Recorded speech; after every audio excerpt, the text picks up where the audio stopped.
head? Am I pretty enough? You know, Styrofoam cup, which is the least sustainable product at the fair. And I believe I'm holding it on purpose.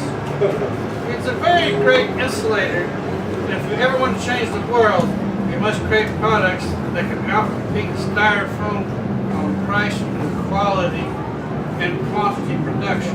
Yes. So back to that quote. Actually, I like it better like that.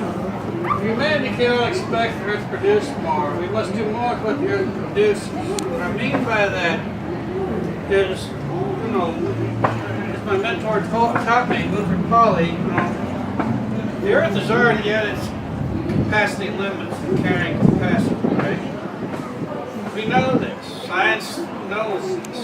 Knowledge knows this. Every government is admitted to this on the planet. And yet still the populations, the people who buy things and make economic development happen are still a little skewed on what this means. So we have to move a little forward beyond that and let's do more of what we already produce on this earth. Because today, just like this styrofoam cup, 90% is waste. Right? So every dollar I spend as an American, 90% of that dollar goes to a landfill, which makes companies like Waste Management have $500 billion in cash reserves, larger than any government on the planet. So we must rethink and redesign, re-educate, and relearn our place on the planet and what we're doing. Which doesn't mean I'm going to stop drinking out of this styrofoam cup, by the way. That's because of what's on the inside. And so we're talking about lessons learned. So we're going to get real quick because I want everybody, this is me. It doesn't matter a whole lot where I'm from. You know, I've done a lot of stuff. I was the first green entrepreneur of the state of Indiana. I've had 2 Energy Patriot Awards. You know, Senator Lugar, the only person I think will have that. You know, I've done right now about 450 workshops around the world from MIT, Yale, United Nations University in Tokyo, Royal Academy of Science, you know, in Sweden, you know, in a lot of different places. And but I still come back here and do these kind of events because this is where I'm from, and these are the people I'm trying to reach. It's not the people around the world. Next Friday, I spend 2 weeks in Hungary, you know, lecturing, you know, in 3 different countries. But that's not what my dream was. My dream was to change. When I come back here in 10 years, in this fair, you know, this difference, then I know I made a difference. But if all I get to do is travel the world to places that don't know, I don't know that I'm changing the world, right? But I'll keep traveling to learn.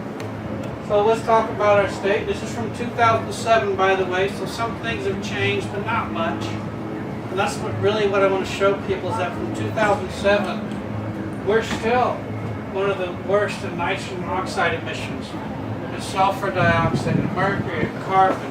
Whether we're 2nd, 3rd, 4th, 5th, doesn't matter. What matters is we're not changing as a state.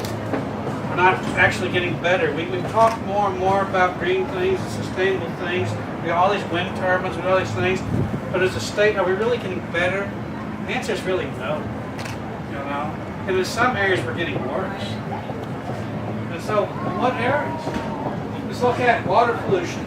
We're here at the Stormwater District tent, you know. And we're talking about, you know, what's going on with our stormwater? How do we solve these problems? You know, and then you burden these people with unfunded mandates who are in this tent, by the way, you know, that work with us to solve these problems with no support, and you know, and no network of people who actually care. You know, and so you're giving them a careless job again, like most of our government's doing in a lot of these things. And I apologize. I'm going to be a little honest right now. And so you're dealing with 92 Indiana cities have combined sewer overflows.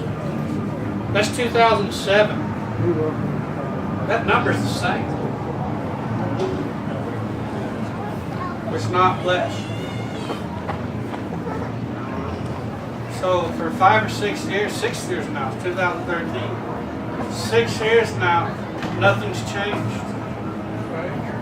Rural streams and lakes contaminated by failing septics confined animal feeding operations. This is why I invited this guy. Are just increasing. Even though our rules and laws have gotten more lax. So what I mean by that is we're not measuring the data off of those streams and rivers anymore.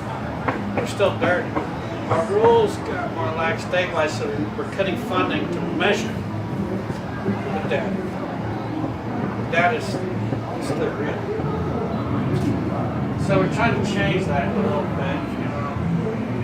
You guys can read this online. I'm not going to get too much in that because we got much more positive things to talk about. And the other one would be is really in 2007 when all this knowledge and information came about, our state that we're in right now, the ground I'm standing on, that I'm touching, is considered one of the dirtiest in the union, in the nation. 49th dirtiest state in the union. Not the 49th most polluting state. There are other states polluting more than we are right now, but it's the dirtiest. And so there's only one state dirtier than us at this point, which was West Virginia, because they blew the tops off of mountains. If not, Indiana would be number one, and we would have no competition, and we could be resting proudly on our laurels of pollution.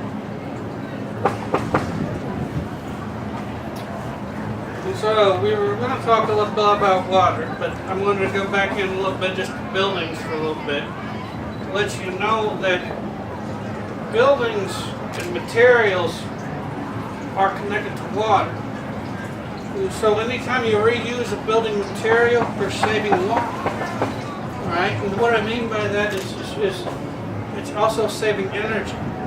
We're not reproducing or recreating the same products over and over again, throwing them away and recreating them over and over again like they at one time wanted us to do.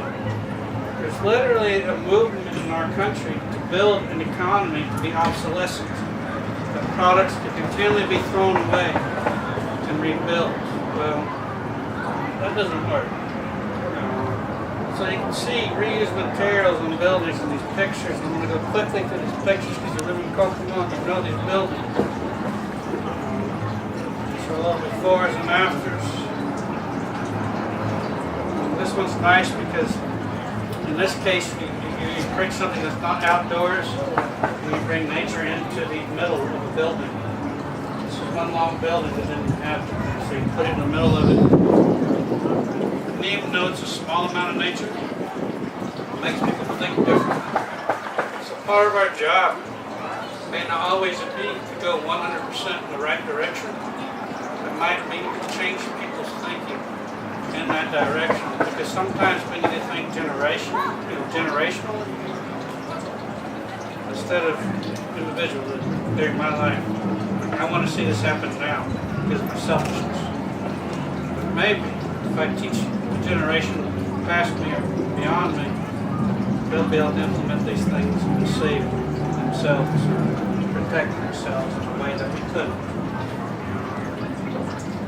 So this is this nice little bar we built, which if you've ever been to the quarry and have a beer, you know it.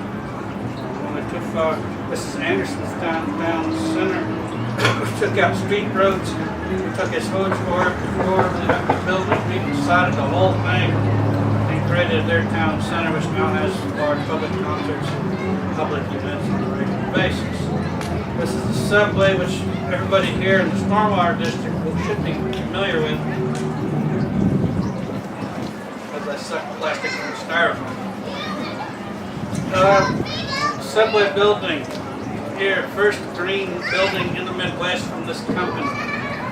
In this case, what I'm showing is daylight lighting harvesting. So the building faces south, and when the sun comes down, the light bulbs don't turn on, right? So you're not wasting energy. You're getting all the daylight and all the amount of light you need from the sun. Why waste? The sun is our favorite energy producer. You know, when we're biology people. The sun feeds us. The sun